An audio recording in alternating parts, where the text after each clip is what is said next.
आप सभी को पता है आज हमारी सुप्रीम कोर्ट में सुनवाई थी, जिसमें बीएड चयनितों को आज हमारे वकील डॉक्टर अभिषेक मनु सिंघवी जी ने बिल्कुल सेव कर दिया है। आज से पूरे भारत देश के चाहे किसी भी प्रदेश में चयनित हों, उनको बिल्कुल सुरक्षित कर दिया है। यानी कि अगर देवेश शर्मा का जजमेंट लागू होगा तो 11/8/2023 से लागू होगा। उससे पहले जो लोग चयनित हो चुके हैं वो पूरी तरह से सेफ हैं। बस हमें अपने प्रदेश से जो याचिका आएंगी उस पर केवल हमको आगे सुनवाई में अपना वकील खड़ा करना है। बोलो काट दो नहीं कंक्लूड ये भी कर देना।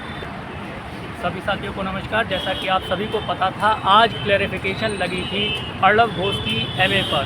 आप सभी ने देखा, आपको मिले वीडियो लिंक में आप सभी ने देखा होगा कि जज साहब अभिषेक मनु सिंघवी जो फायर ब्रांड अधिवक्ता हमारे द्वारा हायर किए गए थे, उनकी बातों से पूर्णतः सहमत नजर आए और उन्होंने सभी राज्यों में पूर्व चयनित बीएडओ के खिलाफ, बीएड डिग्री धारकों के खिलाफ कोई भी आदेश देने पे मना कर दिया है। और साथ ही कहा कि पूर्व में चयनित बीएड डिग्री धारकों की यहाँ पे कोई आईए या कोई भी पिटिशन फाइल नहीं है। इसलिए आपको लिबर्टी दी जाती है कि आप सब्जेक्ट टू, क्योंकि अलग अलग राज्यों में अलग अलग भर्तियाँ अलग अलग प्रकार से चल रही हैं, जिसमें से कुछ भर्तियाँ सब्जेक्ट टू आउटकम है और कुछ भर्तियाँ क्लियर हैं। जैसे कि अपनी भर्ती 69,000 बिल्कुल क्लियर वैकेंसी है, जो कि 2018 से शुरू होकर 2020 में पूर्णतः कंप्लीट हो गई थी। अतः अब कोर्ट सभी स्टेट को अलग अलग एग्जामिन करेगी।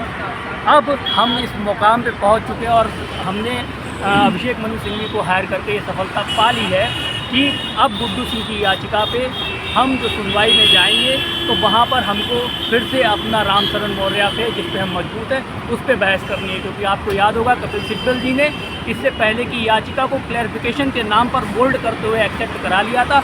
यहाँ पे हम क्लैरिफिकेशन में जो पाने आए थे वो हमने पा लिया है। आप ऐसे ही हमारा साथ देते रहे। संयुक्त बीएड लीगल टीम अपने प्रयासों में निरंतर लगी हुई है और सफलता हमें मिलेगी। धन्यवाद साथियों, आखिर में आप लोगों से यही मेरी गुजारिश है, प्रदेश की जो भी या किसी अन्य प्रदेश की जो भी टीम अच्छे से वर्क करे, आप उसको सहयोग करिए।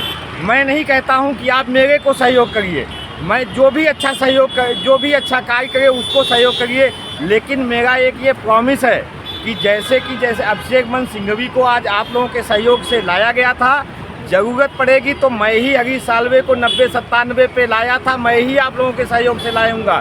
लेकिन किसी भी ऐसे व्यक्ति को सहयोग ना करो जो लोगों को गुमराह कर रहा हो, जो फालतू की आईए डाल करके केस को जो है और लंबा कर रहा हो, जो या प्रदेश की जनता को बेवकूफ़ बना रहा है। नौकरी मेरी भी है, नौकरी आपकी भी है, नौकरी उसकी भी है।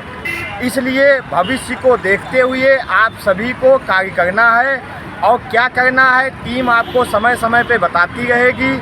आप लोग अगर कोई गुमराह कर रहा है कि क्या टीम ने किया क्या नहीं किया, आज के सुप्रीम कोर्ट के जो आपका YouTube पड़ा हुआ है उसको आप अच्छे से पढ़िए। उसमें डॉक्टर साहब अभिषेक मनु सिंघवी जी किस प्रकार से बहस कर रहे थे आपको समस्त दिखाई देगा।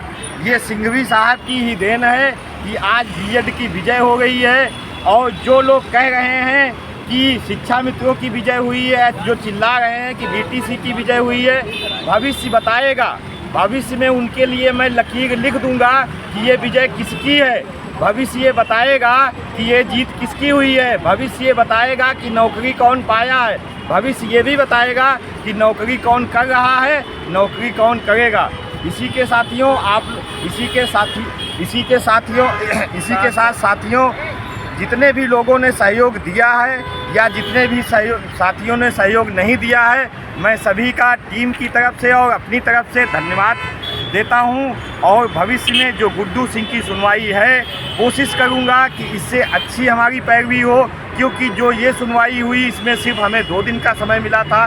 थोड़ी गलतियां हो सकती हैं, लेकिन मैंने कोई भी गलती, कोशिश की कोई गलती ना हो और भविष्य में इस प्रकार की कोई भी गलतियां होंगी भी नहीं। क्योंकि मैं भी इसी नौकरी से सुरक्षित हूं, मेरा भी परिवार इसी से चलता है। नमस्कार साथियों।